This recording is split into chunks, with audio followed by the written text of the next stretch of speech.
Good morning. This hearing will come to order.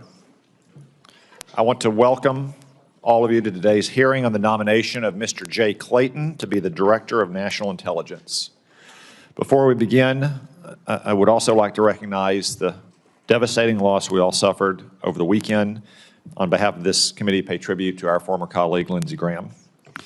Though Lindsey didn't serve on the Intelligence Committee, as a former chairman of the Senate Judiciary Committee, he was a part of our extended family, and he was obviously a champion for intelligence officers just as he was for our troops. He was a true partner on issues such as FISA, FBI, DOJ oversight. Lindsey ensured the intelligence community had the resources needed to confront our adversaries.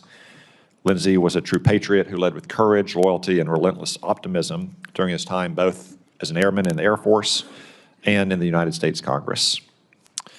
In remembrance of Senator Lindsey Graham's lifetime of service, I invite the members of this committee to honor our colleague and friend by living up to the example he set in carrying forward his love for God and for country. We also welcome his sister and new senator, Darlene, who we all had the occasion to meet yesterday, and who I know will carry forward his legacy in a way that would make him immensely proud, as he always was proud of his young sister. Today's hearing is an opportunity to consider Mr. Clayton's qualifications. So I'd like to welcome him and his wife, Gretchen, to the Senate Intelligence Committee. Mr. Clayton, thank you for once again answering the call to public service. To your family and loved ones, including those watching from home, thank you for your support during this process. I want to state for the record that Mr. Clayton has provided answers to our standard 40-page committee questionnaire. He has answered in writing more than 200 advanced questions for the record as well.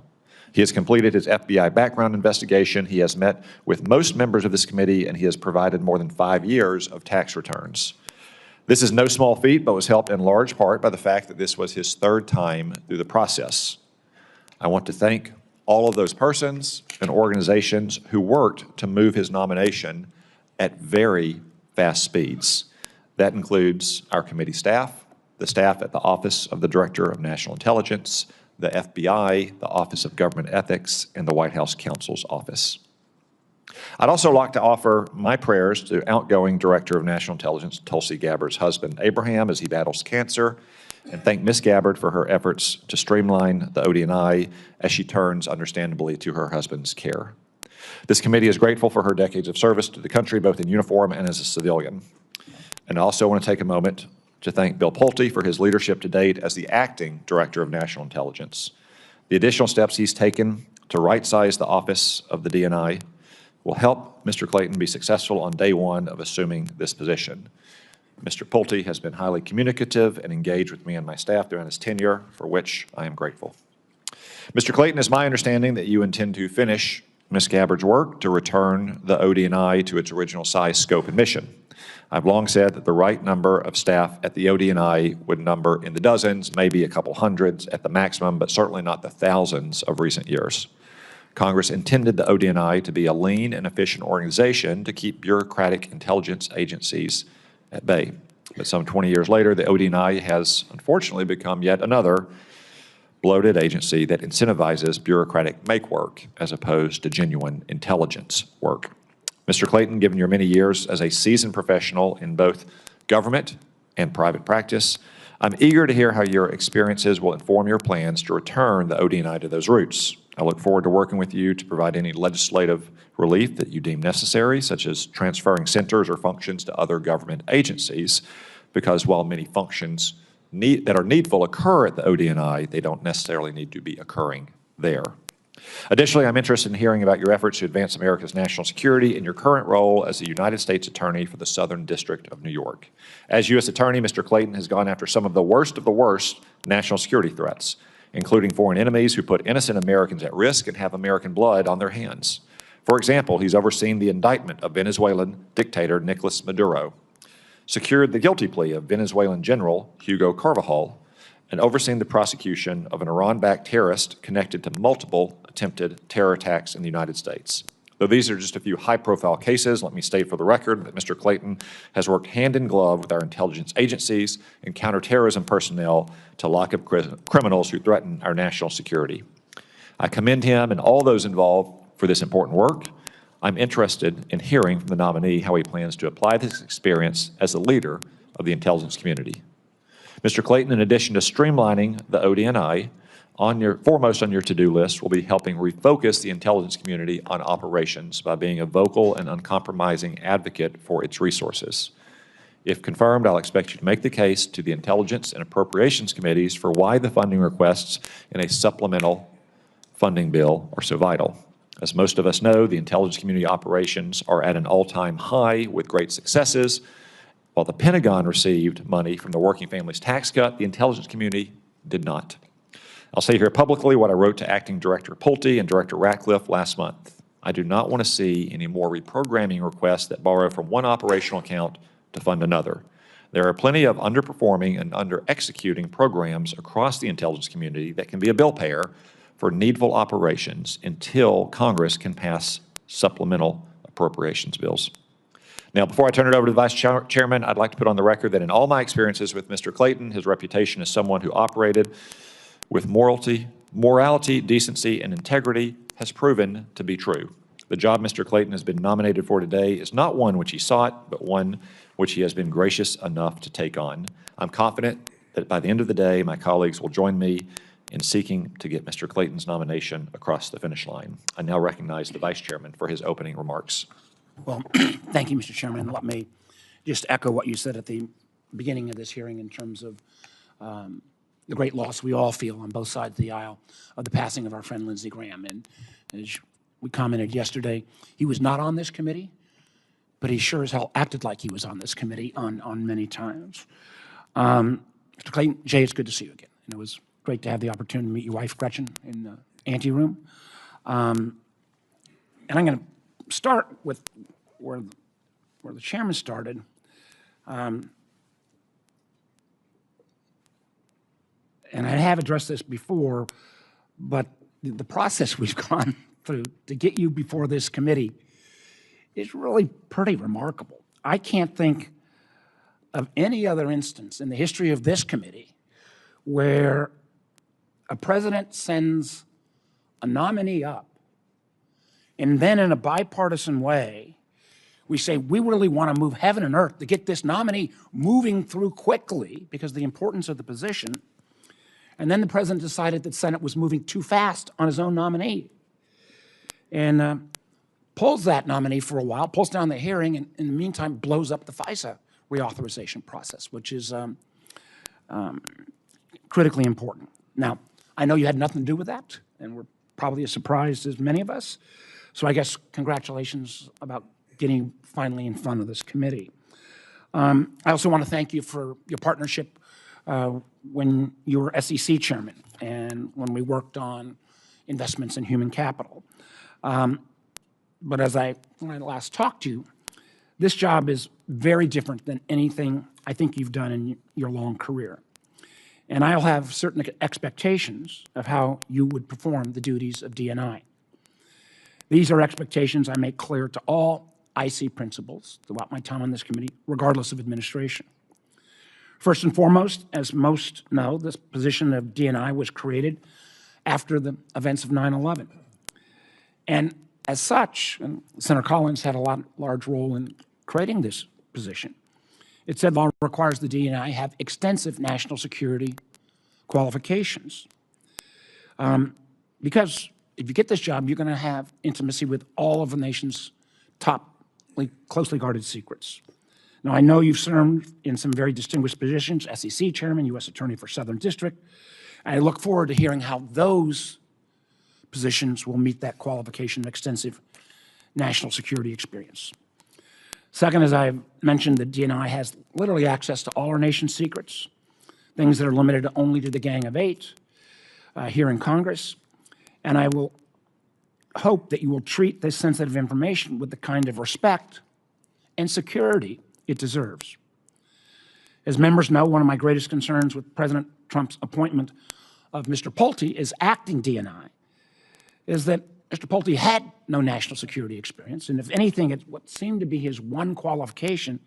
He had a demonstrated record of releasing private, confidential mortgage information so we could weaponize it for political purposes. I can't think of a less qualified individual to be anywhere close to the DNI's role. In fact, there's already reporting about Mr. Pulte's plan to do what intelligence on elections, some that's based on and how we might misuse some of that on some of our most sensitive sources. And just don't understand how Mr. Pulte, and one of the reasons why I am anxious to get a permanent DNI, can end up figuring out what is appropriate or not appropriate since he's been in the job for only 3 weeks. And again, with no national security experience. Our nation's security depends on our ability to protect secrets and protect the people who gather those secrets, whether it's allies, partners, or assets we have recruited. Carelessly handling that information ultimately makes our country less safe. Lastly, I urge you to stand strong in protecting the most sacred of the IC principles, speaking truth to power. This commitment to truth is literally carved in stone at the CIA's headquarters. It is fundamental to not only the functioning and credibility of the IC, but also to the security of the American people. We have seen what happens when policymakers are allowed to shade intelligence for political reasons. It results in endless wars, tens of billions of dollars in wasted taxpayer dollars, and literally thousands of dead Americans. Unfortunately, we have seen repeated attempts by this administration to politicize the IC. From a senior administration official telling IC officers to change their assessment because he feared it would make the president look bad.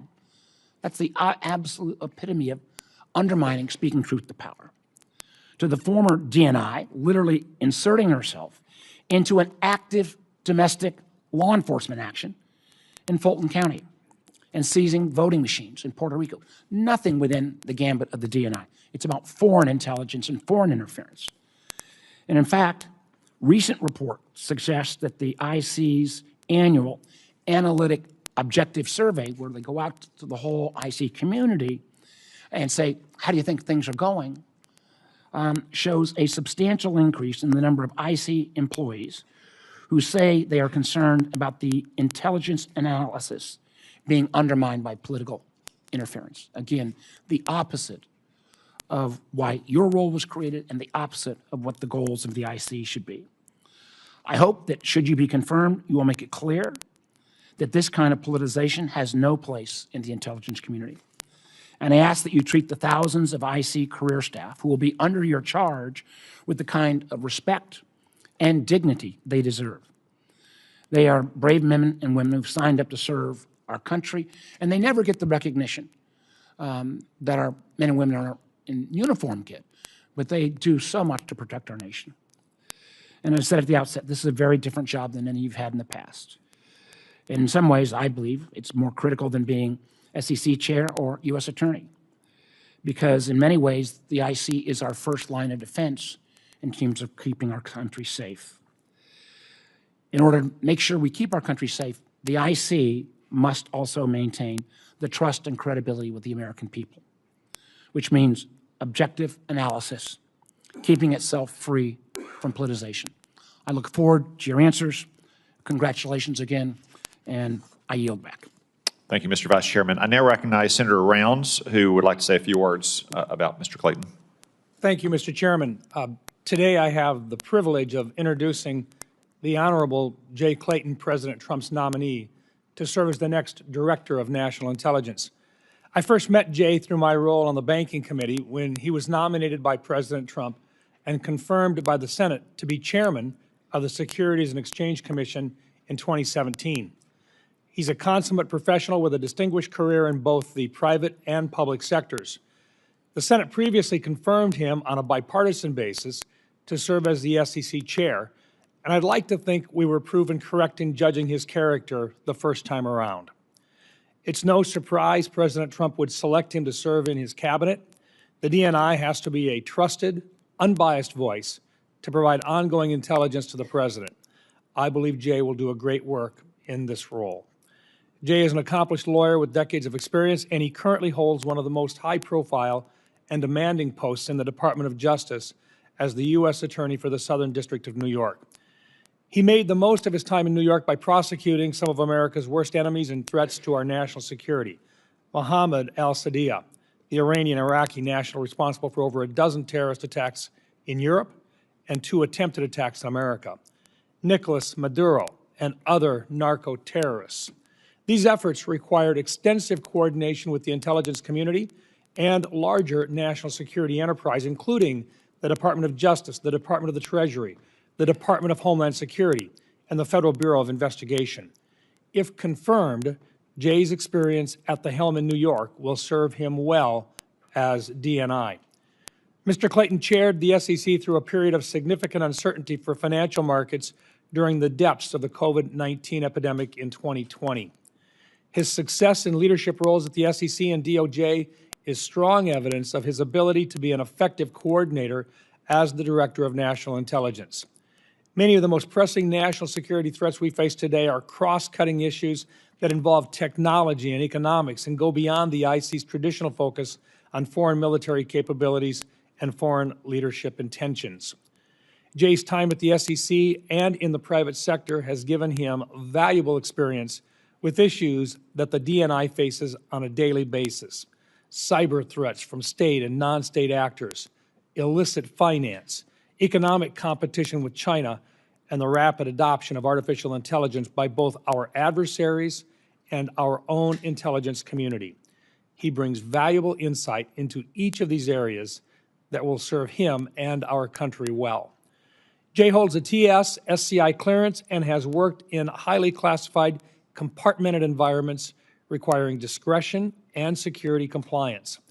As a result, he knows firsthand the critical importance of Section 702 and FISA. His extensive experience working across agencies is a quality needed as DNI. He has a working relationship with CIA Director Ratcliffe that will make for a smooth transition into this leadership role. While Jay may not have served in the intelligence community, he has the right mix of practical experience working with the IC, including experience with the Justice Department and coordination with the Department of the Treasury. His professional background is important to the growing demands being placed upon the IC related to technology and economic competition. Further, his diverse experience in the private sector, the SEC, and as a U.S. attorney in a very active district give him the wealth of management, leadership, and organizational experience to succeed in coordinating at all the different equities, or with all of the different equities that make up the intelligence community.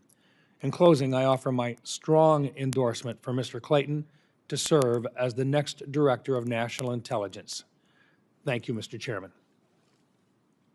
Thank you, Senator Round. Mr. Clayton, before we move to your opening statement, I need to ask you 5 standard questions the committee poses to each nominee who appears before us. A simple yes or no answer for the record will suffice. 1, do you agree to appear before the committee here or in other venues when invited? Yes. 2, if confirmed, do you agree to send officials from your office to appear before the committee and designated staff when invited? Yes. 3, do you agree to provide documents or any other materials requested by the committee in order for it to carry out its oversight and legislative responsibilities? Yes. 4, will you ensure that your office and your staff provide such material to the committee when requested? Yes, I will. 5, do you agree to inform and fully brief, to the fullest extent possible, all members of this committee of intelligence activities and covert actions, rather than only the chairman and the vice chairman? Yes. Thank you very much. After our hearing today, it's my intention to convene a committee business meeting early next week to vote on the nomination of Mr. Clayton and report it to the Senate for a floor vote. Mr. Clayton will now proceed to your opening statement, after which I will recognize members by seniority before the gavel and by arrival after the gavel for 5 minutes each. Mr. Clayton, the floor is yours. Thank you, Chairman Cotton. You move the mic a little closer. Thank you. How's this? Okay. Thank you, Chairman Cotton, Vice Chairman Warner, and the distinguished members of the committee. I am honored to appear before you today as the nominee to be the Director of National Intelligence. I would like to thank President Trump for placing his continued trust and confidence in me. I am humbled by this nomination and grateful for the opportunity to continue serving our country. I also want to thank my wife, Gretchen, and our children for their support and their commitment to public service. I also thank the many women and men I have worked with at the SEC and the DOJ. Together, we have built great teams that have delivered for the American people. Senator Rounds, I thank you for those very kind words and for your commitment to the people of South Dakota and our country. I have been fortunate to serve in a broad range of leadership roles in both the public and private sectors. Each position has presented challenges and opportunities. If confirmed, I intend to approach the D&I role in the same way I have approached these roles: mission-focused and team-oriented, taking on the challenges and seizing the opportunities. The mission of the Director of National Intelligence is clear: to ensure that the policymakers and institutions that the intelligence community serves, especially the President, our military leaders, and Congress, receive the best possible intelligence in a timely, objective, and independent manner. That mission and obligation will be front of mind every day. If confirmed, I will work to strengthen the coordination and communication between the intelligence community and the people we serve. I will focus on enhancing the trust of the American people in the OD&I, the intelligence community, and our federal government generally. I will have an open door and walk the halls policy. This has proven invaluable. I also look forward to engaging with this committee and the House Permanent Select Committee on Intelligence frequently. I am confident that my experience has prepared me for this role, including my experience leading and improving large organizations.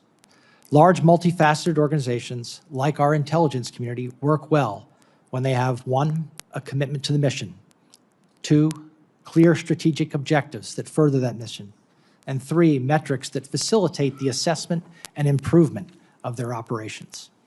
I intend to work with the members of this committee to develop all 3 of those.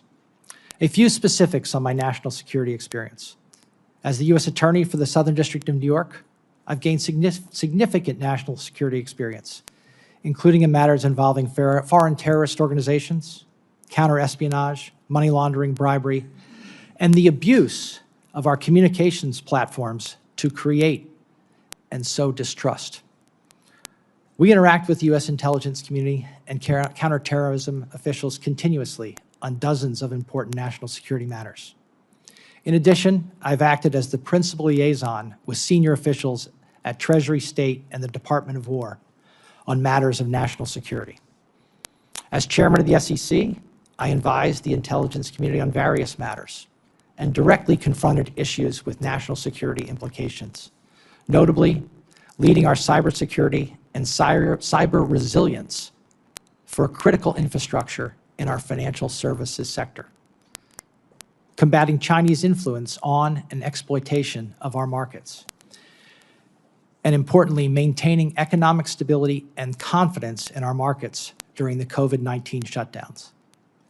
In the private sector, I also engaged in a broad range of national security matters, including with officials from the Federal Reserve, the Department of Justice, and Congress. As an example, between my time at the SEC and my return to government at the Southern District, I testified before the House China Select Committee. Across these roles, I saw firsthand how judgment, discipline, integrity, and most importantly, effective communication and cooperation across different branches of government are essential to our national security. If confirmed, I will have those principles front of mind every day. Thank you for your time, and I look forward to your questions. Thank you, Mr. Clayton. You do indeed have a lot of experience leading large organizations, though I hope by the end of your tenure in 2.5 years at the D&I, you can add some experience leading small organizations, or at least a much smaller one. As I observed in my opening remarks, and you mentioned in yours, in your current position as the U.S. Attorney for the Southern District of New York, you've taken part in a number of national security-related investigations, including the prosecution of terrorists, narco-traffickers, and others who wish to do harm to the United States and our citizens. I think it's probably important for many viewers to know that the Southern District may be the #1 national security-related U.S. Attorney's Office in the country. Can you speak to your interaction specifically with the intelligence community as part of these investigations and how critical intelligence community collection was for informing the evidence you obtained to pursue convictions in these cases? Thank you. The short answer is extremely critical. And in the examples that you mentioned, the examples that Senator Rounds mentioned, whether it's Maduro and Carvajal, whether it's al-Sadi, the, I'll just say, multifaceted terrorist who we've recently captured, and our drug interdiction efforts, combating cartels and the flow of deadly drugs. The intelligence community is essential to our prosecutions in all of those cases. And if I may, it's the only game in town. The United States intelligence community combating those global threats is essential, not just for the U.S., but, as was mentioned in Senator Rounds' remarks, keeping our European colleagues safe as well. Thank you. You also mentioned your time at the SEC. Now, in my neck of the woods, that's the country's best football conference. But here we're talking about the Securities and Exchange Commission. I think most observers would think, well, that's for the stock markets, and a Wall Street lawyer goes in and hopefully gets fees down and markets do well and combats fraud and maybe tackles new issues like cryptocurrency. But I think some viewers would be surprised at the amount of national security related matters you had to confront at the SEC as well. Could you just go into a little bit more detail on that front too? Sure. Starting at the top, national security and economic security are synonymous. National security and market function and market integrity are synonymous. Our financial infrastructure is essential to our security as a nation. Going beyond that, understanding the economic implications of actions and the likely knock-on effects is a big part of what I believe the intelligence community should be providing to the consumers of information. Understanding the economic consequences of actions is an essential part of intelligence, and it's something that I engaged in frequently at the SEC. And while the Office of the Director of National Intelligence was set up in the aftermath of the 9/11 attacks and in the context of wars in the Middle East, isn't that particularly true as we think about our struggle for mastery with China and also checking Russian aggression around the world, that economic matters are vitally important when we're facing traditional nation-state actors like Russia and China?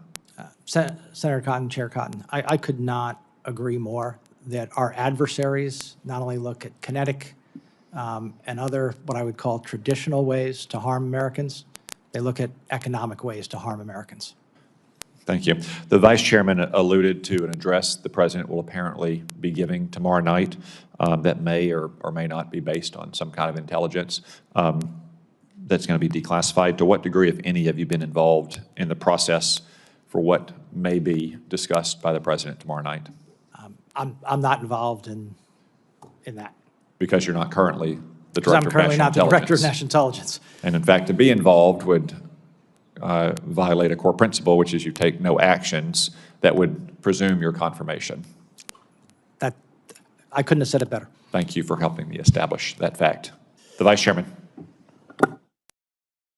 Thank you, Mr. Chairman. As I said repeatedly, if you're confirmed, you've got to make sure that you speak truth to power.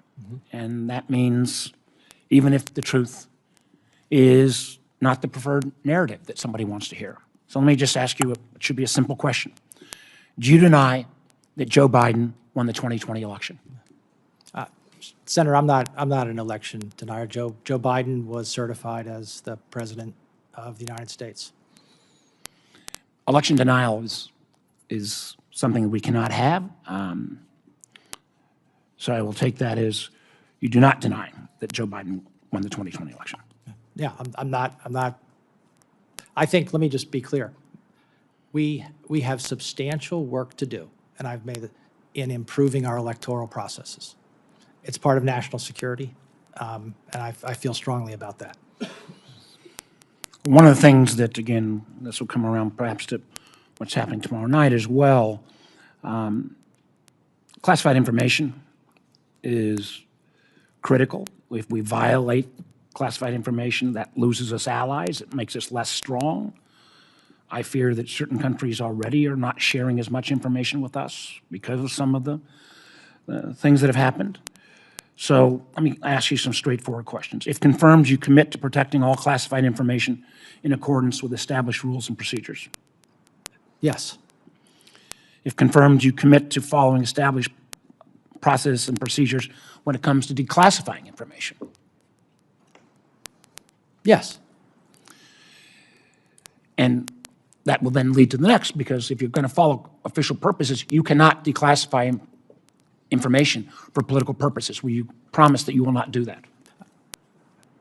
Senator, I promise that my declassification exercises will be consistent with the role, and I believe that there are a number of protections in place across the intelligence community to ensure that intelligence is not used for political purposes, and I intend to adhere to those. Well, that is, you know, in many ways, at least for me, that is the nub of this hearing. In preparing for this hearing, I have analyzed the procedures that are in place for declassification and other actions that you would take as the Director of National Intelligence. And I look forward to consulting with the people inside the intelligence community and at the ODNI to ensure that we adhere to those principles.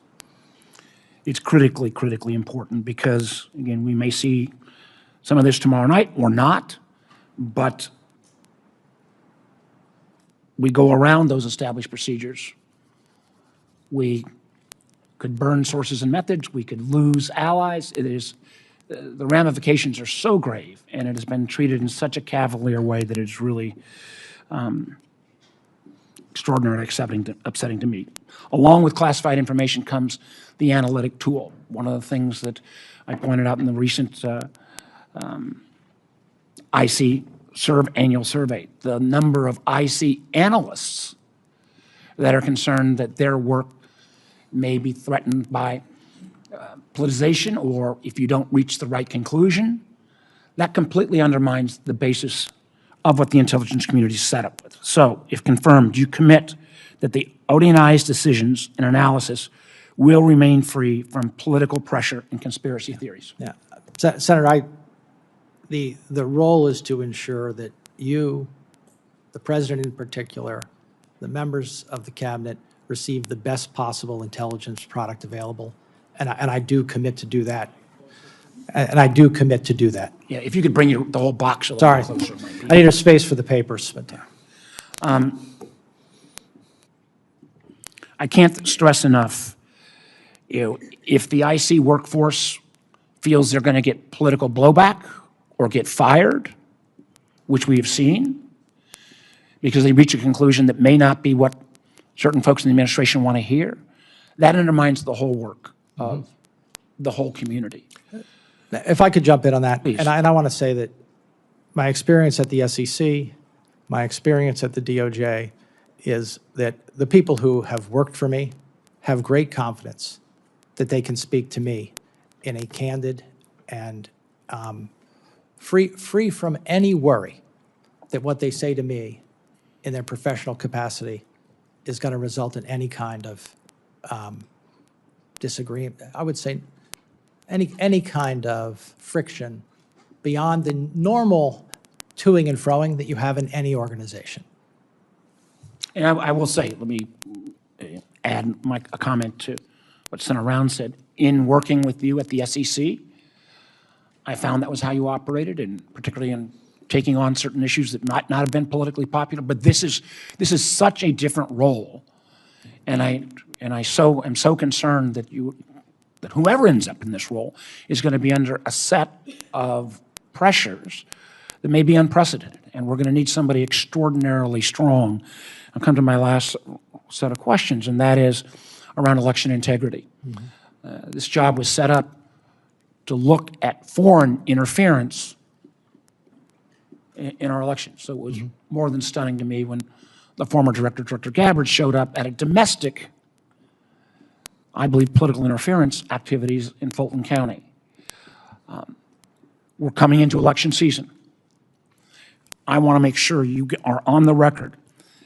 If confirmed, you will commit you will not interfere with or comment inappropriately on U.S. elections. Senator, you outlined the role correctly. The role is to deal with foreign interference in U.S. elections, which is something I'm gravely concerned about. But that's the role. And finally, we cannot have the DNI trying to put his or her hands on the scales in terms of tipping the outcome of any American election.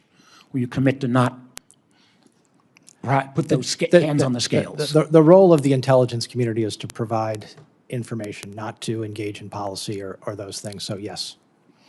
Thank you. I yield back. Thank you. I agree that the role is very different, but I think that's true of most government roles. And we never quite know how people perform in them, and some of us have been very satisfied with nominees we've confirmed in both parties, and some have been dissatisfied. But, look at our former chairman, Marco Rubio. Being a senator, I think we can all agree, is very different from being the Secretary of State or being the National Security Advisor, and he's pitching a near-perfect game in those roles, if you ask me. But you can't reason by analogy. You've been a Wall Street lawyer for a long time. How long have you been a lawyer? Goodness, 36 years, And 33 years. And so you're governed by attorney-client privilege. That's not classified material, but it is require you as an ethical obligation. Have you ever had any issue in handling attorney-client material? No. And the material you're handling in Wall Street, I mean, you're talking about market-moving material, millions or billions of dollars. Billions and probably in aggregate trillions of dollars of information that you have to be very careful not to allow to slip. Or very sensitive personal information about clients as well. And no issues ever in the past dealing with those. None. Thank you. Senator Collins.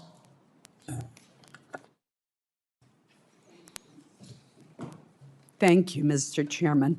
Welcome, Mr. Clayton. Mr. Clayton, I want to give you a little bit of history of the ODNI.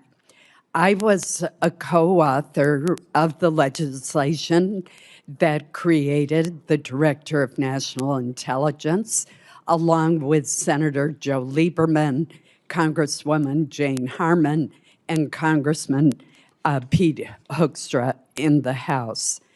And it came about following hearings that we had and extensive analysis of a failure of the more than 18 intelligence agencies to share vital information, information that perhaps could have allowed the dots to be connected and the horrific terrorist attack of 9/11 to have been discovered and deterred.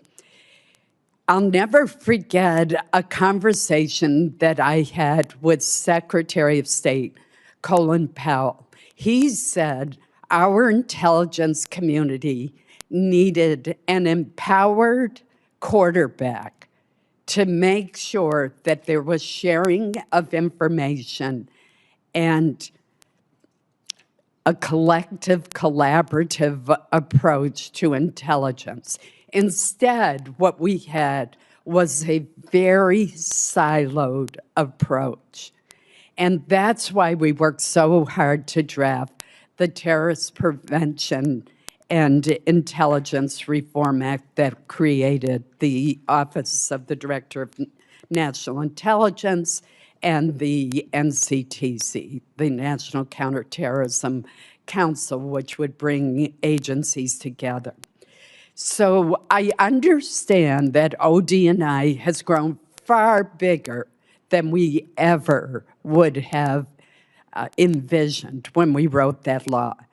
But I am deeply disturbed that some administration officials, and indeed some senators, have called for not just a reduction in the size of ODNI, but that we abolish it altogether. There remains a critical purpose and mission for ODNI to lead and manage the 18 separate intelligence agencies with worldwide operations that include space, cyber, and human intelligence domains. Do you commit to maintaining the vital role of ODNI and its NCTC? The short answer, and then I'd like to elaborate, is yes, I do.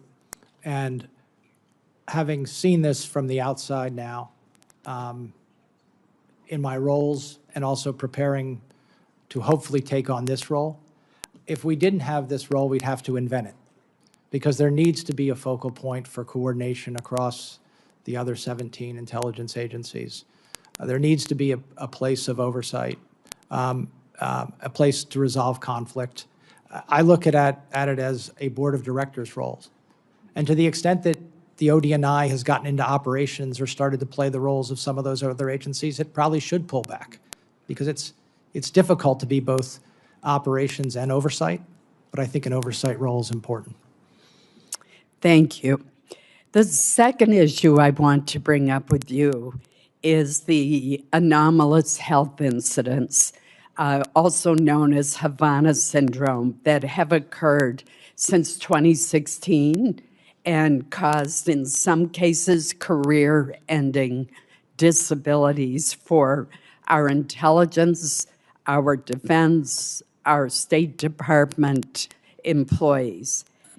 The intelligence community initially took these attacks and care for victims seriously.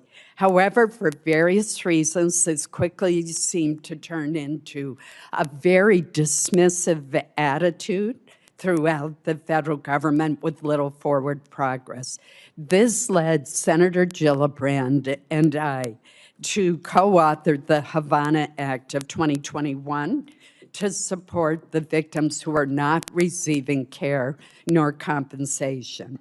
I have been frustrated over the past few years across both the Biden administration and the Trump administration by the excuses provided and misinterpretations of AHI attacks and the slow implementation of Senator Gillibrand's and my bill. Last week, Tulsi Gabbard rescinded 2 previous AHI intelligence community assessments and started to reassess both previous and new intelligence related to AHIs. It's critical that we know about possible foreign weapon capabilities and how to keep our hardworking personnel who are stationed in dangerous parts of the world safe from these dangerous attacks. But forward movement remains very slow. The DNI confirms, it's your job to confirm that intelligence is objective, timely, and independent of political considerations and based on all available sources. So with recent efforts to re-energize the research on the causes and attribution of these devastating attacks on our personnel, do you plan to continue these efforts? Well, I'm not privy, but I certainly plan to engage with you and Senator Gillibrand on this issue, and I'm happy to do so. I look forward to future discussions. There's a lot of history here. Yeah. Thank you. Thank you, Senator Collins. No stronger leader on national security, not just on this committee, but your work on the HISGAC committee and especially the Appropriations Committee, like our friend Lindsey Graham. The troops and intelligence officers have no better friends than Senator Collins. Thank you for your work. Senator Wyden. Thank you, Mr. Chairman. Mr. Clayton, according to the press reports, the FBI director spent 8 hours last Friday at the White House investigating journalists. My view is this is a flagrant attack on journalists in the First Amendment under the direction, apparently, of the Trump administration. When were you directed to issue subpoenas to the journalists and by whom? Senator, I believe you're referring to the reporting around the subpoenas relating to the subpoenas you signed. the subpoenas that I signed. Those subpoenas are in connection with an ongoing national security investigation. I'm happy to talk to you and this committee about our approach to the First Amendment and our efforts in all cases to limit, to the greatest extent possible, any intrusion into the operation of the free press. I'm absolutely committed to and respect our First Amendment and the role of the press. So let me ask you this. It's not even clear that the subpoenas that you signed followed the administration's policy, which requires the government to first make all reasonable attempts to obtain information from other sources. What specific actions did you take before you signed the subpoenas? I can tell you that in all of these cases, we, and not just one person, and this is the way I operate, I operate by asking my team, what do you think? Any action in this regard, you can be assured that it was a consultative exercise with the career prosecutors in my office. So that's what you did beforehand to satisfy yourself that this was important to do, to send these journalists a subpoena and go to their house? To issue the subpoenas, but let me say that this is, I don't want to get into this in too great a detail because it's inappropriate. I don't want to get into details. I just want to find out what went on. We followed the processes that Okay. we're required to follow. Let me go to the question of elections. You've claimed in the past that vote by mail is tainted, and I haven't seen any evidence of this. These are your exact quotations. You talk about, dishonesty in mail-in voting, and at one point you talked specifically about a group that was doing it. I think it would be very helpful to get a sense of who you're talking about. You said, and I quote, "One group is using mail-in voting dishonestly." So you basically said you got a group out there who are election bandits. Who are we talking about? Now, I would like to see where you're pulling those quotes from because I've been very careful in my words on this. I've been very careful. Look, I'd like to see the whole passage. Send you the material. Yeah, no, and I'm happy to answer. But let me tell you Please. that we should be. There are two parts to this. One is access, which is extremely important. Access to the ballot is something that I know this body, many people have worked hard for years and years. The other one is integrity. I'm a big believer that we can have better access than we've ever had before and better integrity than we've ever had before. All right. And some of the constructs around our election, the integrity can be greatly improved. Well, I want to see it because I want to know the names of the people that you're calling dishonest, because I'm the nation's first senator elected by mail. The second senator was a Republican, and we don't believe that this is tainted by fraud. And I have time for one more question. You said that the country was well served by this agreement that Donald Trump is not going to get audited in terms of his taxes. You went through the whole process. Tell me if you continue to support that position, that you believe that the President of the United States should be the only person in the country who's exempt from audit. I certainly do not believe that the President of the United States should be the only person in the country who is exempt from audit. Do you think he should be exempt from audits? That's a yes or no question. In terms of that specific thing, that's now a matter of litigation, and I'm not going to comment on it here. Thank you, Mr. Chairman. Senator Moran. Chairman, thank you. Mr. Clayton, thank you for your presence here today, your interest in serving the country. I appreciate the conversation we had in the office. I appreciate the relationship and conversations we had over the time in your past public service. In my office, I stressed to you a belief in the importance of our intelligence relationships around the globe, not just Five Eyes, but with many others. Over the past years, there have been reports in the press of allies withholding intelligence or us suspending intelligence sharing. How do you view the relationship with our allies? Do you see a partner services as a force multiplier or simply transactional in nature?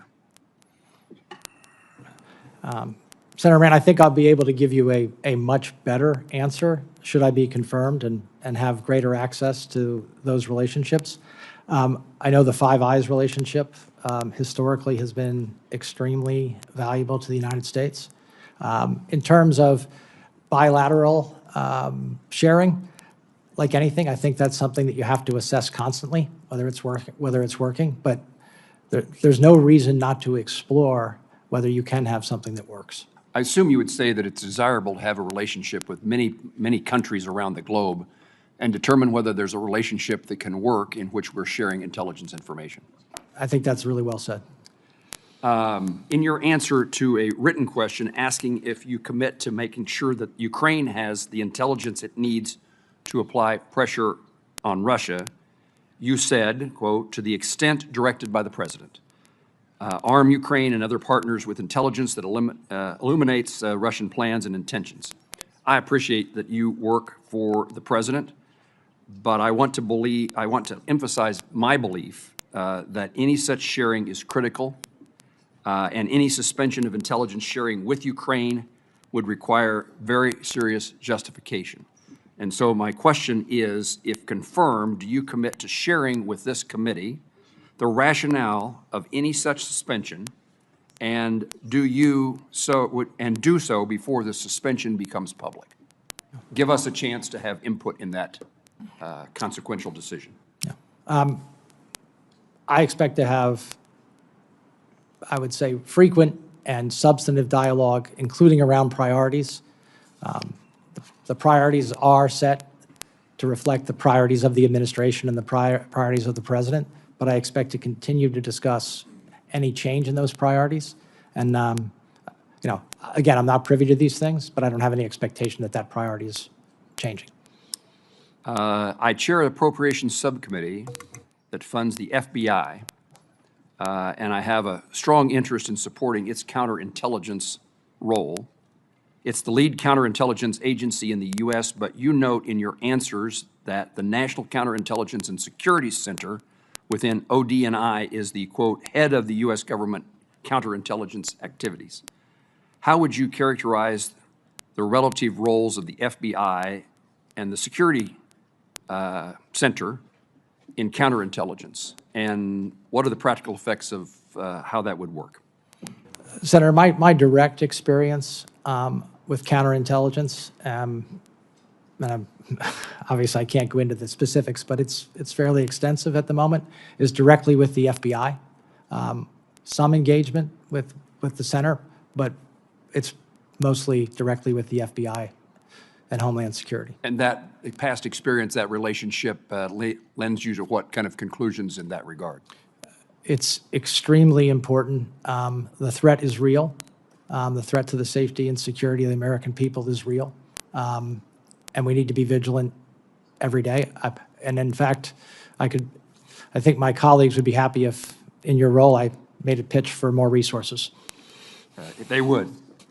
Let me ask about your private sector experience, and in preparation for the role that you may soon assume. Have you identified any opportunities where the intelligence community can leverage private sector capabilities to enhance the IC's mission? Yes, without that. The obvious one is data and data analysis. Making connections where they might not otherwise be apparent, or where the ability to make those connections in the past took weeks and months, and with some of the tools that we have today, can take hours to make the same connections that are important to combating what I would say is espionage. Mr. Clayton, thank you. Mr. Chairman. Thank you, Senator Moran. Senator Heinrich. Thank you, Chairman. Mr. Clayton, it is alleged, and I would add quite credibly, that Jeffrey Epstein committed some very serious crimes at his Zorro Ranch property in my home state of New Mexico.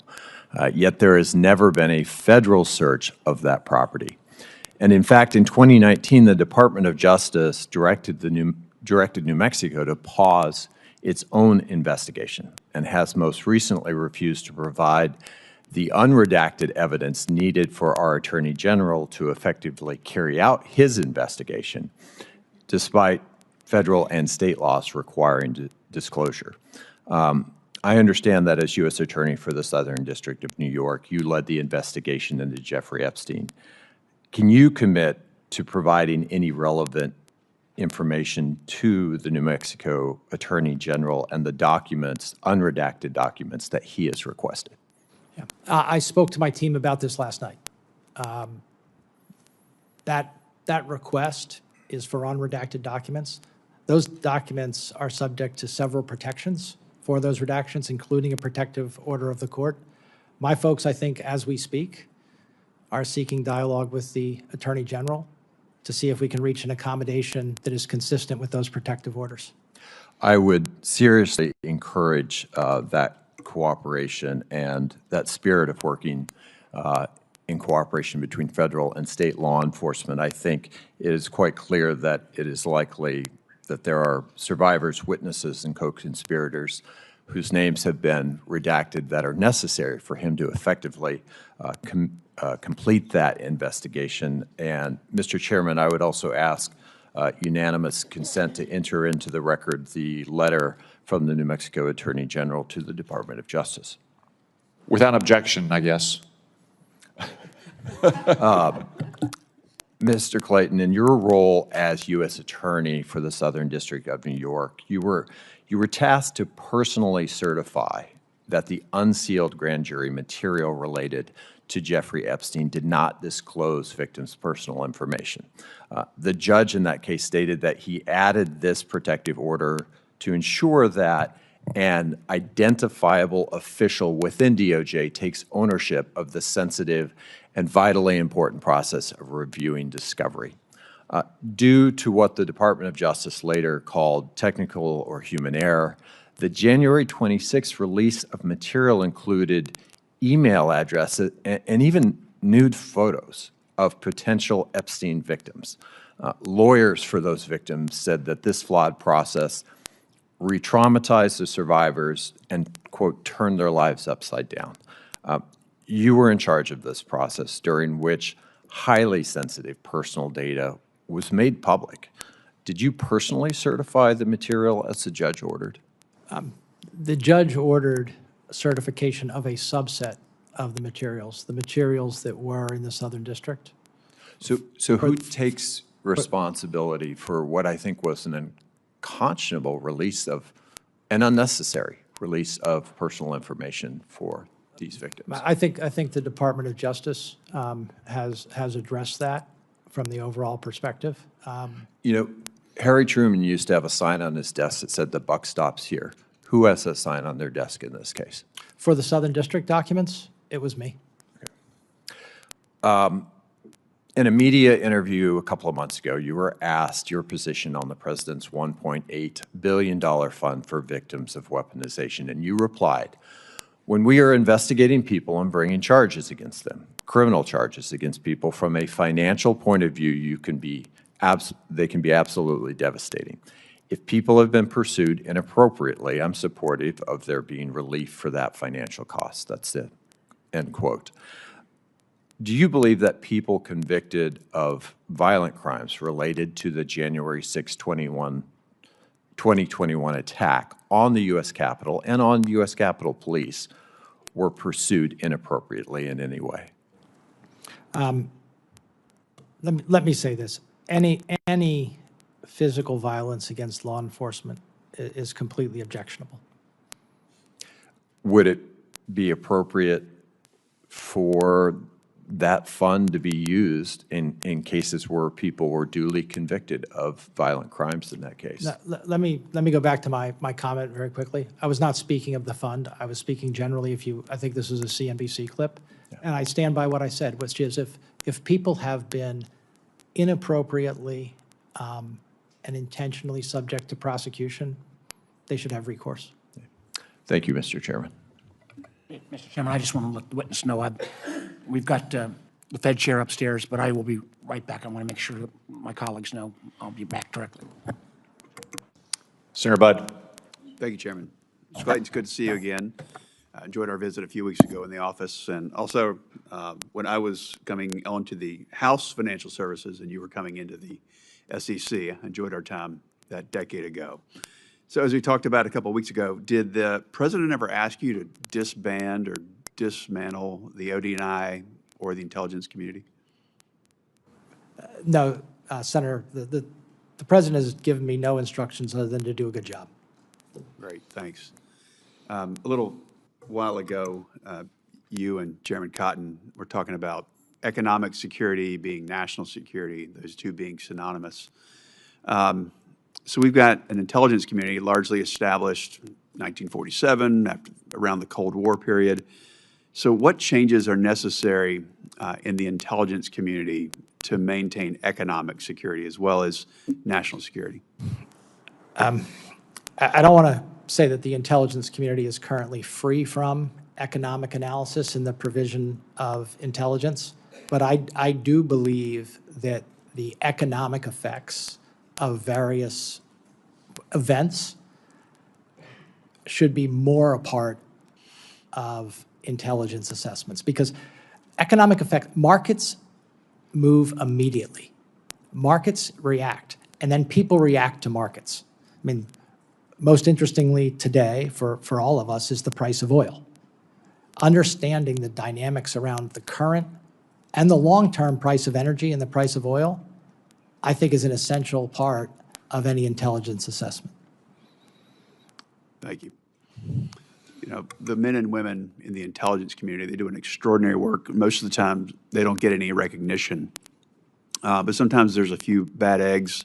We have Edward Snowden, David Rush, the gold bar guy. So as DNI, you'll also be the executive agent for security, as I understand it. So what's your vision for this role to ensure the security clearance process and also to make sure we find and mitigate, head off these insider threats? I think there are two processes that fall. One is classification and overseeing classification. The other is overseeing security.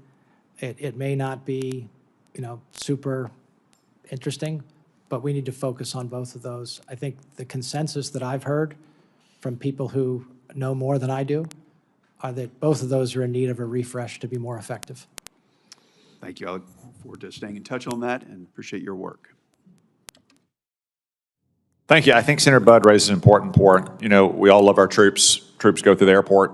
They're in uniform. People buy them a beer. They buy them a lunch. Some of us may have benefited from those freebies in uniform back in the day. Our intelligence officers don't get that gratitude. So let me just take the moment to join Senator Budd and express our thankfulness for everything they do, since they're not out there getting a beer and a sandwich bought for them when their airports are out on town. But we would be exposed to many more threats if it wasn't for them. Senator King. Thank you, Mr. Chairman. I agree with your comments. Whenever I meet members of the intelligence community, I say you don't get the flyovers at the football games, but we appreciate what you do. Mr. Clayton, there's been some discussion earlier about the importance of analytical integrity, telling truth to power. The Intelligence Community Directive 203, which goes back more than a decade, says this: independent, that any information from the intelligence community should be independent of political consideration. Analytic assessments must not be distorted by nor shaped by advocacy of a particular audience, agenda, or policy viewpoint. Analytic judgments must not be influenced by the force of preference for a particular policy. You concur with that, I presume? Yes. So I want to ask a follow-up question to the Vice Chairman. Who won the 2020 election? I've answered that question. I'm not going to get into that. You have not anymore. answered that question. Could you answer the question? Who won the 2020 election? Pretty simple question. Yeah, I said I'm. So it's A or it's two, my two answer. choice. No, I'm going to give you the same answer. The answer to the chairman was, he asked me if I was an election denier. I am not an election denier. Joe Biden was certified as No, the we all know Joe president. Biden was He went through his process. We went through our electoral process, and I can tell you that I was in my seat at the SEC, and I'm just worked asking hard a for the really transition. simple So- question. Who won the 2020 election? As I said to you, we went through our processes, and Joe Biden became the president of the United States. And That's not an answer to the question of who, I'm asking one more time. Okay. Who won the 2020 I don't, I'm election? not, this is like, I'm just not, I'm here to talk about my qualifications one of your qualifications is you told us you're going to tell the truth to power, and you won't answer a very simple question. Tell I think the truth I think to I've power. answered it many times. You have not answered it. Okay. You have not answered it. Saying Joe Biden was certified is not an answer. Okay. Why did you take it upon yourself to opine on the California election process to CNBC? You said during the interview on CNBC, you said the U.S. is doing an absolutely terrible job on election integrity, and the American people are right to question it. What's the basis of that statement? What's the evidence for that statement? Let me give you the context of the way I look at this, because we should have this kind of candid dialogue. Elections are a process for gathering, aggregating, and providing data. And who does the Constitution entrust the responsibility for elections? To the states in the case we're talking about. Correct. To the states in the case we're talking about. But my experience at the SEC, my experience at the DOJ, my experience in the private sector is that the government processes for gathering, aggregating, and providing data need to be improved greatly. Are you talking about elections? Or are you I'm talking about all are you talking about inflation data? No, I'm talking about all government processes, including the one that's. I want some evidence, and there isn't time here in a minute and 49 seconds, but you have a lot of time between now and when we move on your nomination. I would like a written analysis from you that gives evidence of voter fraud. I don't. Fraud in To be this clear, country, Mr. Clayton, to be clear, Senator, the assertion that there's voter fraud. I did not make that assertion. I said I said Doing an absolutely terrible job on election integrity. What did that mean? that meant that the audit trail that we have available for our elections in a number of places is not the kind of audit trail that you would expect in something that is this important. That's what it meant. And I mean, So is there a problem of voter fraud in this country? I don't think we can say definitively whether there is or is not until we have better processes. We've had hundreds of analyses. We've had the Heritage Foundation study that found 1,650 cases out of 2 billion votes counted. I would love for the American people to have incredible confidence in the integrity of our elections. I would too, and I would appreciate I'd like it to if work- this administration would cease undermining that confidence. I would like to work with this committee from my perspective. Well, for on the record, ensuring I that. wish you would share any evidence you have that undermines that asserts that there was any problem of voter fraud significant enough to change the results from an election in this country. Following up, why was your hearing postponed? What were you told? You were going to meet with us in a few hours, and suddenly it was pulled down. Why did that happen? I was requested and respected the request not to attend. Were you given any reason? I'm not going to get into the private conversations. And you testified earlier, just to follow up briefly, you've had no involvement whatsoever with this proposed speech tomorrow night by the president. None, you haven't been consulted, discussed any involvement. Is that correct? That is correct. Thank you. Thank you, Mr. Chairman. Senator Bennett. Thank you, Mr. Chairman. I want to also thank you for your comments about Lindsey Graham at the beginning of today's hearing. And we had a good discussion yesterday, Mr. Clayton, about Ukraine. I'm not going to repeat that here, but I know that his view of the situation and the view of the bipartisan support for Ukraine and the work that our intelligence community has done to support him is a really important project for all of us going forward. I wanted to ask you, Mr. Clayton, about the subpoenas of the New York Times reporters. And the reporting that I read is that the Secret Service had raised concerns about the security of President Trump's fill-in for Air Force One, and that there was a meeting at the White House with the FBI Director Kash Patel and other DOJ officials to talk about that matter, to talk about the reporting that had come from the AP. And I think earlier in an answer to Senator Wyden, you said that you had consulted with the career attorneys at the Southern District of New York. My question is whether you consulted or anybody in the Southern District of New York consulted with anybody in Washington, D.C., at the White House or the Department of Justice before those subpoenas were issued. They were issued, I think, within just hours of the reporting that struck me as somebody who has worked at DOJ as an unusually short period of time, and particularly given the equities that are at stake when journalists are subpoenaed, the equities that are at stake when law enforcement is showing up at the doorstep of journalists in this nation. I think it's very important for you to explain this in the context of this nomination. Yeah, understood. I can't get into the specifics of an investigation, an ongoing matter. Let me say that I'm confident that the procedures that we have in place to protect the First Amendment and protect the freedom of the press and not result in intimidation of journalists or the like were followed. They depend on the facts and circumstances, how much time you have. Those matters include ones you referenced, which is, are there other available sources for the information that we seek, and have we sought that? The other aspect of this is, the tailoring of a particular subpoena and including the return date and when those people would be asked to appear or provide documents. It's expected in these types of cases, at least from mine, that if there's counsel involved, we can further tailor those requests to make it the least intrusive way possible.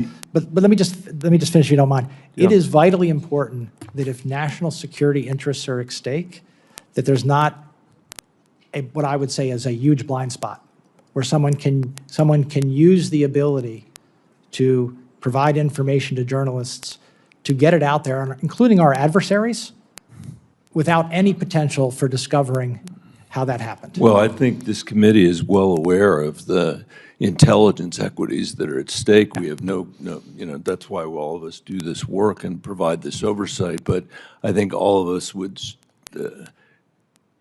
agree that the First Amendment is not some sort of glaring loophole that it's out there, that it's something that we need to follow. And so I'll ask you again, Mr. Clayton, did you or anybody at the Southern District of New York have conversations with anybody at the White House or the Justice Department in Washington, D.C., before you issued those subpoenas that resulted in New York Times reporters being served process at their homes? Yeah, I can say it this way without getting into the investigation.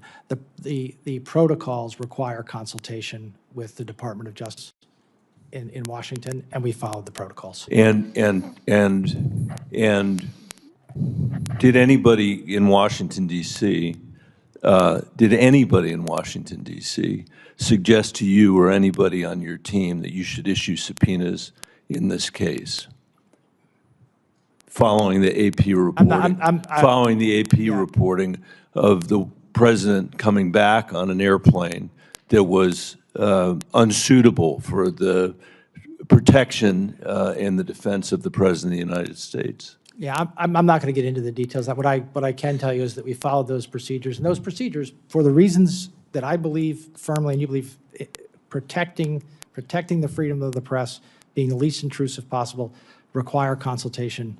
And I would say, Mr. Chairman, I know my time is up, but the reason this is relevant to, I think, a lot of us, or certainly to me, is that this question of being able to speak truth to power, in the context of intel, I think is very similar to the question about whether or not we're able to push back in a moment like this. Yeah, and I want to assure this committee that in these types of circumstances, that concept of least intrusive possible is front of mind for me. Thank you, Chairman. Thank you, Mr. Thank you, Clayton. Senator Rounds. Thank you, Mr. Chairman.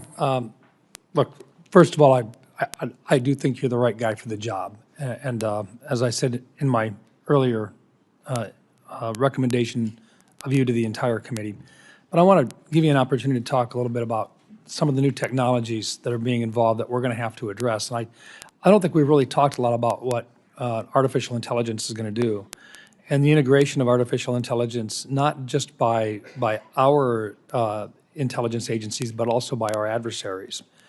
And the focus that we're going to have on the amount of data that we collect and how we're going to have to organize that. I know that you're brand new into this discussion and that you're going to be learning it at a high rate of speed, but can you talk a little bit about your concepts about how we take this huge amount of data that we've got and organize it, integrate it in such a fashion that it's available to be able to make an analysis and to give the best advice to the leaders of this country? We talk about how you see the integration of AI into this process. Thank you. Let me start by talking about it in an area where I know, which is a huge data area, which is the way our markets operate and the resiliency of our markets, and what I would say is their vulnerability to attack. And AI is a game changer, and we should just all recognize that. I think I commend the Treasury Secretary for leading the way in this, and the Federal Reserve in calling the banks in to talk about what that means. I expect it's the same, or at least it resonates in the intelligence community, that AI is not only an opportunity but a threat. When something's both an opportunity and a threat, you better get your arms around it. Yeah, look, the reason why I asked the question that way is I think that AI is it not only is a game changer, but it's going to be seen by the American public first of all as a threat, because they're going to see on social media, they're going to see the misinformation that comes out, deep fakes and so forth. But the other side of it, which is the quality of life that Americans are going to be able to receive because of improvements in our productivity and so forth, is going to far outweigh what the negative benefit or the negative implications are. But along with that comes the ability for our country to be able to gather huge amounts of data, a lot of which is going to be of concern to the American people because it's going to be information on them. And they're going to be concerned that government is collecting information on them. While at the same time, government, the IC community in particular, has to be able to collect information, not so much on American people, but on the threats worldwide. And I think this is going to cause people to say, okay, are you collecting data on us, or are you collecting data on the rest of the world? And how do you separate that? A lot of that has to do with a lot of the discussion regarding 702 and FISA and so forth. And artificial intelligence is just simply going to magnify that. Can we talk about how we approach that? Because we need the artificial intelligence. We need to be better than our adversaries, collect more data, collect it faster, analyze it better. But we still have to have those protections and the confidence of the American people that we're doing the right things with only the data that we're supposed to be collecting, I think will allow us to continue to move and to protect them. Can we talk about how we do that and how you see that, please? Well, I think the first thing is exactly what you said, Senator Rounds, recognizing that an issue that we're dealing with, I think pretty well, but can always get better, is collect the data we need to provide a good intelligence product without violating people's Fourth Amendment rights, but also in a way that we can control and monitor that. I expect it's just what you said, that AI is going to greatly amplify that collection ability, which amplifies the need for oversight and controls to protect our citizens. I think we should just recognize that that's the case.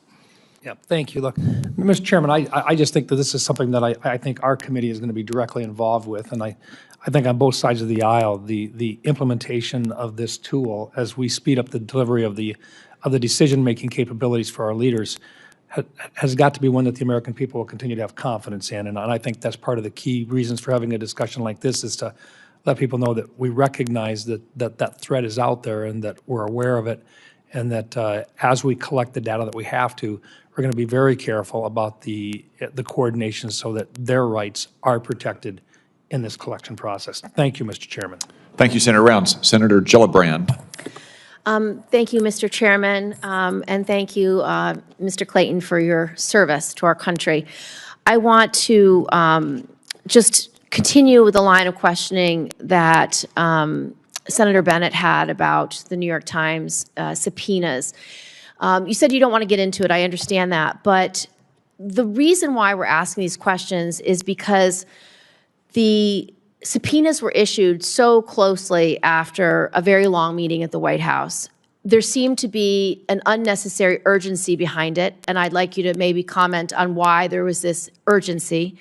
But more than that, they were served at the reporters' homes, and that is fairly unusual. That is not the least, what term of art did you use, the least Intrusive means, serving at their homes. Normally, a subpoena would be issued at their place of business, a corporate office, but again, delivering it to a private home seems quite aggressive. So can you address the urgency and the home service? But what I said before is I'm not going to get into the specifics of and the circumstances of the matters being investigated. Understood. So I just want to talk about the process, because I get you don't want to talk about the substance. Yeah, and then on the process, how quickly you would do something following the process depends on those facts and circumstances of the investigation, including the potential spoliation, of information, and the timeliness of the threat. I think I'm going to leave it at that. But this was a judgment, and it should always be a judgment that's made collectively. That's the way I look at these things. Well, I would just urge that this doesn't sound like the proper independent legal process that we would normally expect for issuance of a subpoena. The characteristics surrounding it seem rushed, aggressive, with an unnecessary urgency. And I would just caution you in your role. You are going to have many times when you may be influenced to engage in an investigation because the White House is unhappy with a report. The thing about this particular issue is that the plane was reported on months and months ago, about the concerns that because it was built by Qatar, that it wouldn't have the same security aspects that one would need to protect a president. And so this just doesn't ring true that your process was a thoughtful, deliberative, and normal oversight process. And that is why this committee is deeply concerned. Do you understand that? I understand your concerns. Okay. I understand your concerns. But I want to tell you, I am comfortable with where we are, and I'm comfortable with how we are proceeding from here. Okay, well, we expect judicious, thoughtful, legal processes from this committee. The second thing that this committee is concerned about are this issue of election security. Senator King tried to get you to say, did he win or not win the election? President Trump has an issue with whether he wins or doesn't win elections, and it's affected your office, and I need you to understand how it's affected your office. After the 2016 election, there was allegations that there was foreign interference by Russia. And President Trump was very concerned that somehow his election was not on the up and up. And so what he did in response when he became president was he eliminated every aspect of your office's oversight of the election process from cyber threats. You had personnel that were very knowledgeable about cyber threats, especially foreign influence. There were personnel at CISA, there were personnel at the FBI, and they were all fired. And then President Trump now wants to make sure that the 2020 election, that nobody says Biden won the election. So you can understand why this committee is concerned that you won't say Biden won the election, because it just reeks of this insecurity by the Trump administration about election security. So when you say election security is important to you, I want to make sure that you understand the ODNI has a responsibility towards cybersecurity, towards election security, that's not about voter fraud, but about the influence of foreign countries on our election security. Do you understand that? Absolutely, and it is a significant concern of mine. One of the things that I did not get an opportunity to talk about before, cybersecurity has been part of my private sector and public sector practice for well over a decade, going on close to 2 decades, actually. So will you add that back to ODNI, because it was taken out by Gabbard? When I was talking, yes, when I was talking about processes and integrity of our election, cybersecurity is front of mind. So will you restore the cybersecurity complement to your job, as well as the biosecurity threats, and as well as the Foreign Malign Influence Center? I can commit to making an assessment and to the extent that more resources are needed, or more focus is needed, or more coordination is needed. Well, as we in would any urge area. there are more resources and focus needed in those 3 areas. And I look forward to dialoguing with you on that. Thank you, Mr. Thank you, Senator Chairman. Gillibrand. Senator Langford. Mr. Chairman, thank you. Mr. Clayton, good to see you again on it. You have served the nation in multiple different roles before in leading SEC and did a very good job there in Southern District of New York in the U.S. Attorney's Office. You've got a very unique experience and background walking in on intelligence. You've handled money laundering, drug kingpins. You've handled international terrorist, foreign terrorist organizations, counter-espionage cases. You've handled a lot of things as a prosecutor in this. My question to you is, how does that experience and knowing what is needed to actually prosecute individuals affect how you approach this task in helping the intelligence community trying to be able to gather information? Great to see you. Thanks. Good to see you again. The role that you just described is one that I believe draws on a lot of the experience that I have had as a counselor for years. And that is that I want to be respectful that the intelligence community is about providing information and analysis, not setting policy or making decisions. And I look forward to playing that role as ODNI. I think that my experience as a consumer of that type of information will help me provide the information in the way that is best for the consumers I serve. I always worry that people who are the providers of information are providing it for themselves and not for the end user in the most effective way for the end user. Maybe we're doing that, maybe we're not. I hope we are.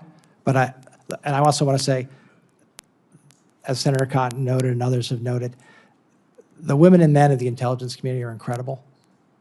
I look forward to working with them, learning from them, and figuring out how to provide that best possible intelligence product. Okay, that would be very helpful, and it's helpful to all the policymakers to have the best, clearest, non-safe, if I can say it that way, documents to just get the information out so people can make the decisions based on the information that we actually have. That would be helpful, and as a consumer of that, I would assume that makes a difference for you. ODNI started out as a very small entity after the 9/11 attacks, as you know well. It has grown to a multi-thousand person organization. There have been a lot of questions around this dais to try to figure out, is it the right size? We have a lot of people that are detailed from a lot of our intelligence agencies to the Director of National Intelligence Office now, and we're trying to be able to figure out if that's the right places to continue to be able to pull people out of their agencies and pull them over there, or if some of them be able to need to return back to their agencies. Obviously, you're not there at this point, but you've led a lot of large organizations. Tell me process-wise how you walk in to be able to look at, are we right-sized, right tasked? Do we have people here that need to actually be there? How do you make those decisions? Thank you. I tried to outline it in my opening remarks. Right. What is our mission? The safety and security of the American people. How do we deal with that every day? We provide decision makers with the best possible intelligence product. What is the structure over the intelligence community with the role that we have, which is supposed to be oversight and integration, not operations? What is the structure that best serves that? That's how I intend to look at it. And specifically, where do people return? Where do they stay? The analogy that is in my mind is a board of directors that oversees a number of subsidiaries. In most cases, that board of directors is fairly lean and relies on reporting from the subsidiaries with some efforts to synthesize, some committees, that is what is in my mind. Not one thing you don't want to do as a member of a board of directors, whether you're in oversight or empowerment or both, is get into the day-to-day of management. You lose perspective. You have handled terrorism cases coming straight out of Iran and threats that have come to us. For 47 years, the United States and American citizens all around the world have faced terrorism threats from Iran and the growth of the proxy terror organizations. What can you tell us at this point, based on your experience from the Southern District of New York and your prosecution side of things, and then also some of the work that you had done in the past, just dealing with money laundering and the movement of money, the most effective way to be able to deal with the threats that we're facing right now from Iran? The threat's real. It's not hypothetical. Look, all you need to do is look at the people who we have arrested in the last year and what they have done. They intend to do our citizens harm. They are well-funded, and they are well-funded through channels that we need to do a better job of monitoring. Our traditional banking channels, I think, are fairly well monitored. There are new channels, I would say digital asset platforms, other channels where funding takes place that we need to do a better job on. Okay. Thank you. I yield back. Senator Kelly. Thank you, Mr. Chairman. Mr. Clayton, thank you for being here. I've got a couple very basic questions, and then I want to get a little bit of your opinion on the threats we face if we have time. So can you tell me why Joe Biden was certified as the winner of the 2020 election? I'm going back to my constitutional law here, but I don't want to continue to have a debate about this, but I believe he had the most electoral votes. So he won the election.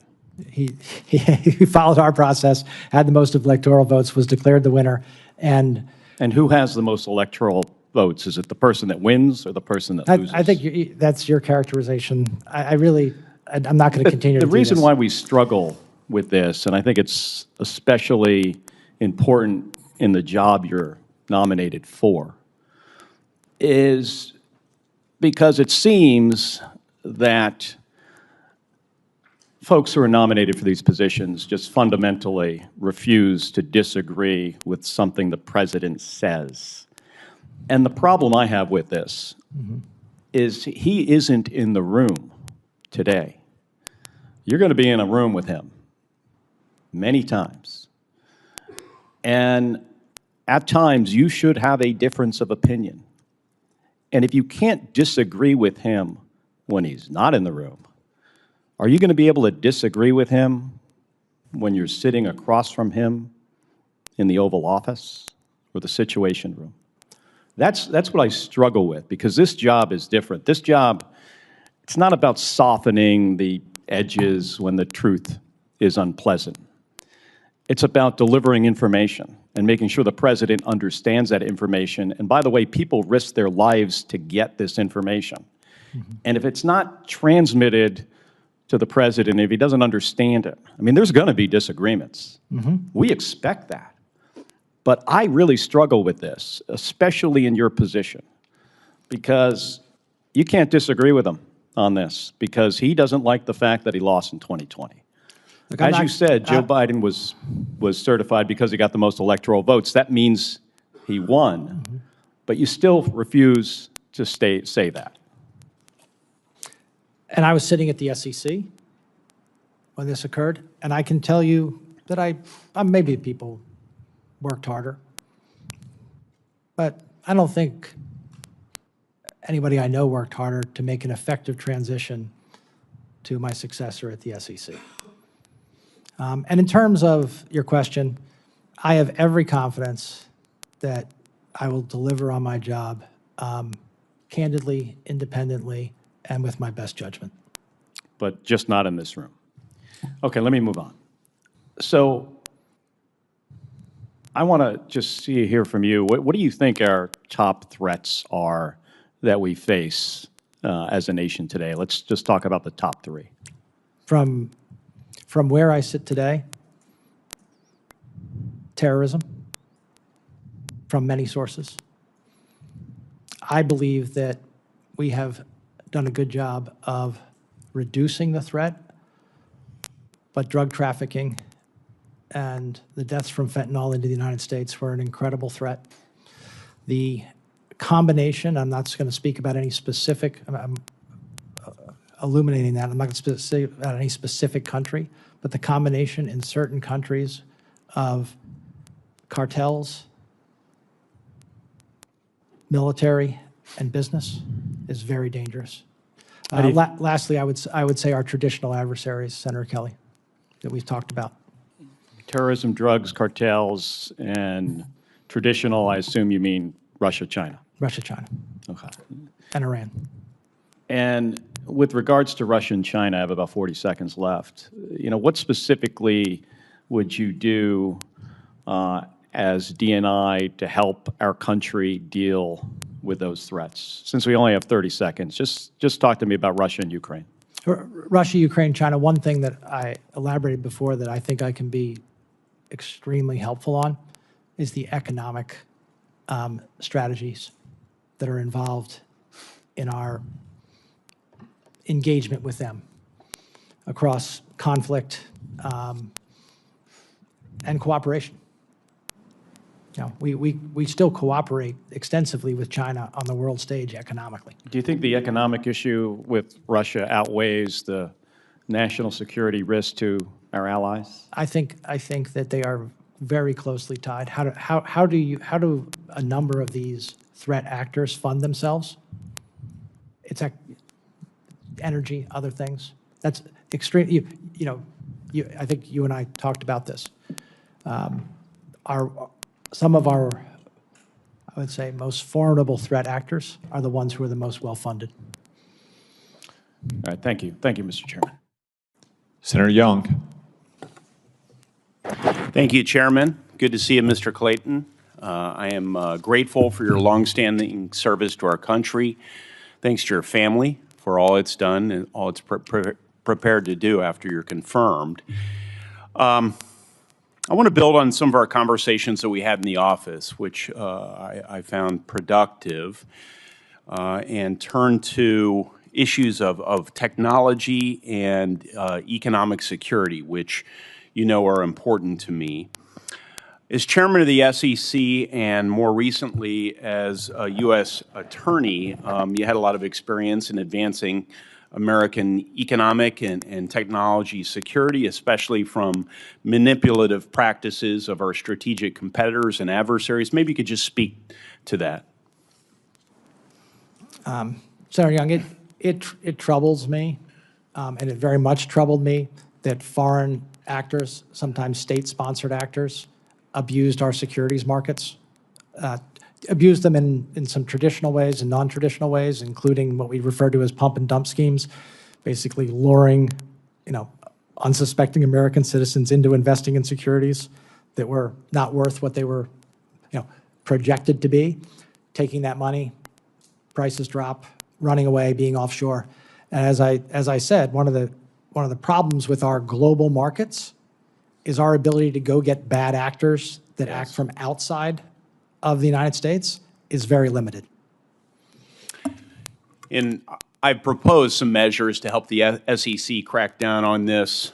They've not prioritized this in the last year or so, so I'll continue to work that set. But I want to be supportive in this capacity, this intelligence capacity that you'll assume to help our nation crack down on that. From your tenure at SEC, how might you approach ensuring that there's adequately intel support to our federal entities that aren't traditionally known as national security entities, USDA, Commerce, SEC? Yeah. Let me give you a recent example that we had in the Southern District about Commerce and chips and our restriction on chip shipments to certain of our adversaries. That's an extremely important national security issue. We wouldn't be restricting those chips if it were just a commercial issue. It is a sort of capabilities issue, and that's something that we need, I believe, to continue to work with other agencies on. So it's important for me to hear you say that because conceptually, I sit on a number of committees, most of which deal with what I think an outsider would regard as strictly economic issues. I've always approached them first and foremost from an economic or from a national security perspective. I think it's really important that all our agencies are first thinking about national security before they think about anything else. So I'm grateful for that mindset. Last thing I want to turn to in our brief time today is following what is now law as it relates to COVID declassifications. I authored a requirement in last year's Intel Authorization Act for ODNI to review intelligence for public release relating to China's efforts to cover up the COVID pandemic and interfere with our response. Do you commit to following the law, ensuring that this review is completed as soon as possible, and ensuring all appropriate intelligence is released so the world can better understand China's bad behavior? Yes or no, please? I have a hard time with yes or no answers, sorry, but what I can say is I think there's a whole lot more to learn from what happened in COVID, and there's a lot of work for, I expect, I hope to know more. There's a lot of work for our intelligence community to do to ensure that the American people have access to that learning, and to the extent it should be classified, you have access to that learning. I gave you important qualifiers there. So as soon as possible, that was a qualifier. And because it can be difficult, especially in this format, to internalize the question. I'm not trying to trip you up. No, on that. And then ensuring all appropriate intelligence is released. I mean, you have a legal background. There's a lot of room there. Okay, I'll take it. Yes. All right. Thank you. Senator Reid. Thank you very much, Mr. Chairman. Welcome, sir. In a speech in September last year, you highlighted the great successes of the Southern District of New York, specifically calling out, and I quote, "the successful prosecution of the former president of Honduras and other high-level Honduran officials for narcotics trafficking and firearms charges for partnering with some of the largest and most violent cartels in the world to distribute tons of cocaine to the United States." Is that correct? Yes. Yeah, I think so. I think that's fair. Now, on November 28th, 2025, President Trump issued a full and complete pardon to Juan Orlando Hernandez. Were you consulted about the pardon? I'm not going to get into the pardon process here. The president's pardon power, I think there's only a few powers in our Constitution that are unreviewable and absolute. That's one of them. And whether it's President Biden, President Trump, or a future president, that's their power. Are you aware of any quid pro quo regarding the pardon? I'm not aware of any such thing. Why no. would the President of the United States pardon someone that you had convicted and described as being involved in violent activities and allowing tons of cocaine to enter the United States? Like I said, I'm not going to discuss a specific pardon thing. That's the president's pardon power.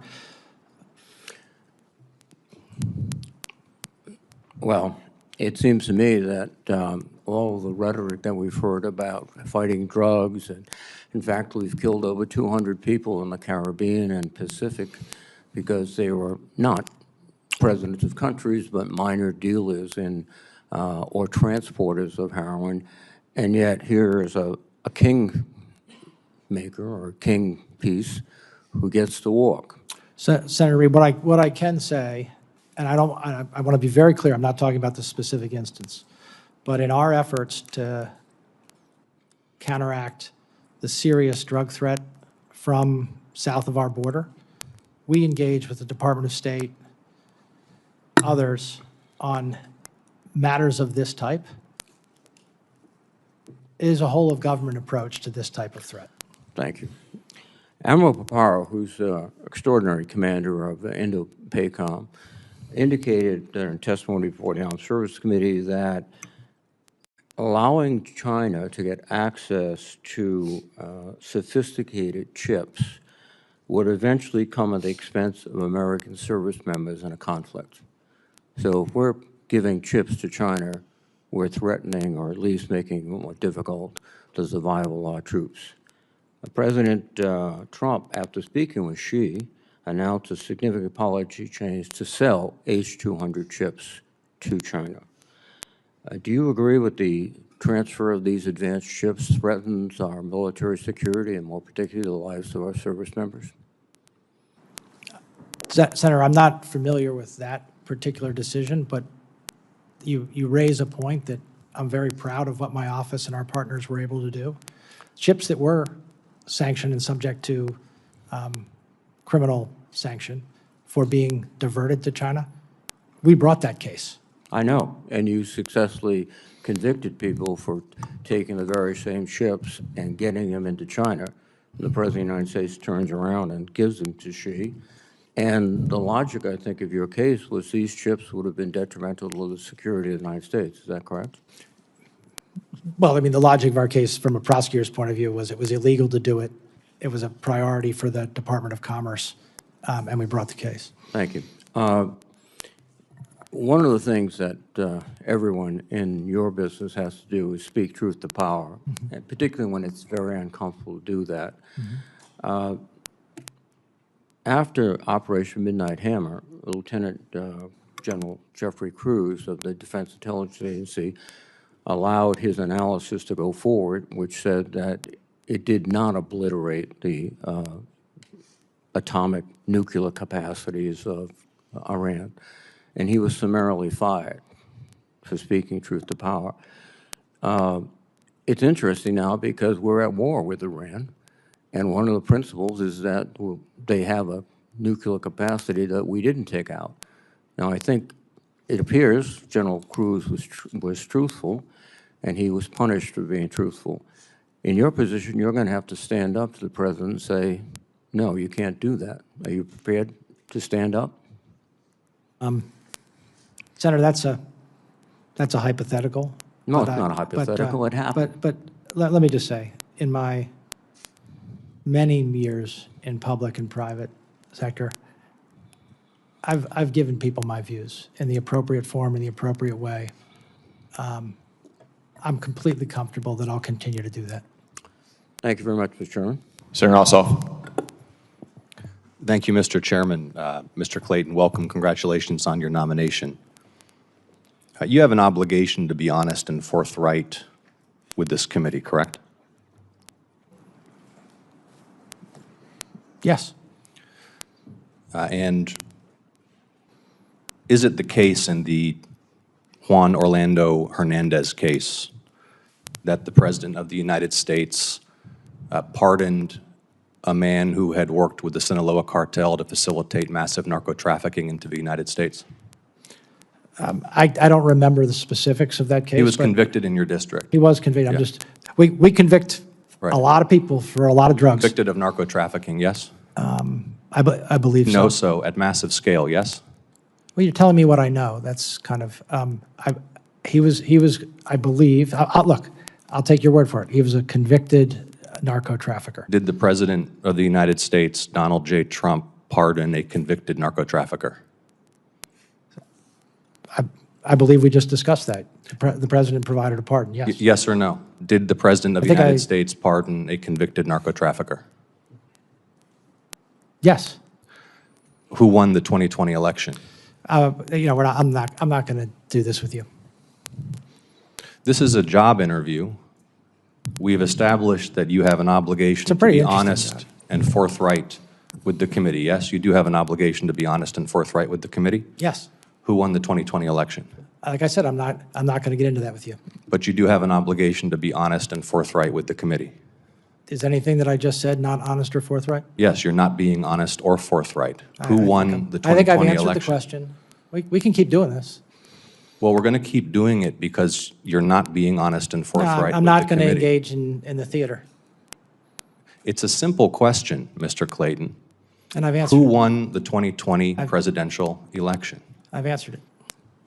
You're here asking for the support of senators to lead America's intelligence community. We've established that you have an obligation to be honest and forthright with this committee and with the American public, but you refuse to answer a simple matter of fact about the 2020 election. Is that right? No, that's not right.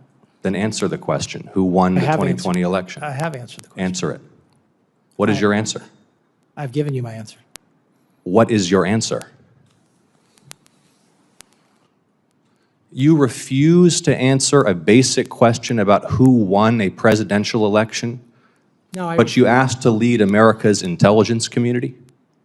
Isn't it humiliating to be unable to answer this question, to have to indulge the president's delusions? We know, you know, everybody in this room knows the truthful answer to that question. Why can you not give it? I think I gave you the answer. Are you aware that Director Gabbard was present at the Fulton County raid in Georgia earlier this year? You discussed that with me yesterday in your office. Are you aware that Director Gabbard was present at the Fulton County raid earlier this year? You brought it to me, my attention What is going yesterday. on here? You've said at the beginning of this you have an obligation to be honest and you're forthright saying with the it- committee. no, I'm you're- asking a you're- very simple question. Are you Actually, no, aware you're- that Director you're Gabbard was asking present me- at the Fulton County raid earlier this year? Yes or no? Are you aware? I was. You won't answer that question either. I just said I was made aware of it by you yesterday. The first time you learned that Director Gabbard was present at that raid was in my office yesterday? It was the first time that, in my recollection, I've thought about it recently. Now, was I aware of it before? What? You brought it to my attention yesterday. Okay. I had not So thought. you had not known I had until... not thought about it until you brought it to my attention yesterday. Your answers lack credibility. Your testimony lacks credibility. You're being evasive and you're not being candid or forthright. And everybody across the country is going to watch this and know that. Are you aware that former Director Gabbard testified that her presence at the raid was, quote, requested by the president? I'm not aware of that until now. Okay, you are now aware of that. Yeah. Are you aware that members of this committee are already probing Director Gabbard's potential misconduct in this matter? No, I'm not privy to your probe into. Are you aware that the General Counsel and Deputy General Counsel of your office have already provided testimony to this committee regarding this matter? No. If the White House Chief of Staff or the President asks you to travel somewhere across the United States and oversee the execution of a domestic search warrant on a sensitive election facility, will you do it? Is that appropriate? Is that appropriate for the Director of National Intelligence? That's a hypothetical. We all know it's not appropriate. Senator for the Ossoff, Director your of time has National expired. Intelligence. Will you answer the question? Your time has expired. Will you give him the opportunity to answer the question? Is this not material right now, sir? Is it appropriate for the Director of National Intelligence to oversee the execution of domestic search warrants at sensitive election facilities? Yes or no? I think you're asking me, as you just said in your first comment to me. Yes or no, is it appropriate? Look, No? you are asking me to comment on a matter that you just said was under investigation. No, I'm asking you- Okay, Senator Ossoff, your time is expired. Disqualifying. Vice Chairman, do you have anything to add? Senator King, I did not recognize you. I recognize the Vice Chairman. Senator Collins. Senator King, I did not recognize you. I recognize the Vice Chairman. Mr. Vice Chairman, will you make the point? I will make a point. I want to make a couple points. One, I strongly disagree with you about the issue of drug trafficking being more important at this point than the threat of China or Russia. But that you're going to. I'm sorry, please. Well, He asked me for the most ones. I did not rank them in order. I did not rank them in order. Well, let me just. I want to make one point, then I want to come back to the point that my colleagues have been making. Because this is an area that you're familiar with, in terms of Securities and Exchange Commission work. We are working diligently on a bill to create a set of laws around digital assets. From your work at the U.S. Attorney in the Southern District, from your focus on drug trafficking, is it not the case that many drug traffickers use digital assets to transfer funds? Yes.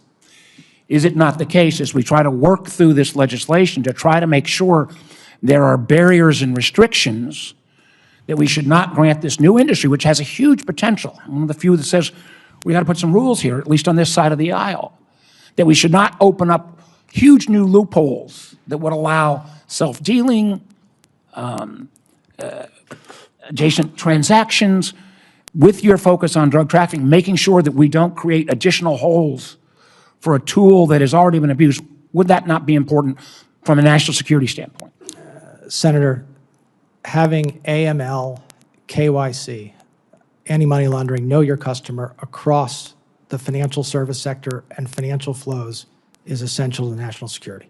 And should you be confirmed, this is going to be happening very quickly, one way or the other. And I want to make sure that those are you would be able to weigh in. I just want to say this. I've known Mr. Clayton for some time. I've worked with him. I worked with him closely when he was at the SEC. But I am bitterly disappointed. And I don't, we've tried umpteen different ways to give you the ability to just acknowledge that Joe Biden was the president. Was fairly and duly elected. I've acknowledged, Senator, that Joe Biden was the president. I've acknowledged that. And fairly and duly elected. And fairly and duly elected under our process. Well, I'll have follow-up questions. I also have to say, as someone who has spent an enormous amount of time on this election interference issue, that it strains credibility. And I trust you. I know you, but it strains credibility to think that you were not aware of Director Gabbard's intervention in the domestic election activities in Fulton County, and that was subject of a great deal of consternation and review. Again, maybe the framing of the senator's question you didn't appreciate, but you know, even if you weren't aware, in preparation for this hearing, I would have thought, hey, we got to be ready for the Gabbard questions. Yeah,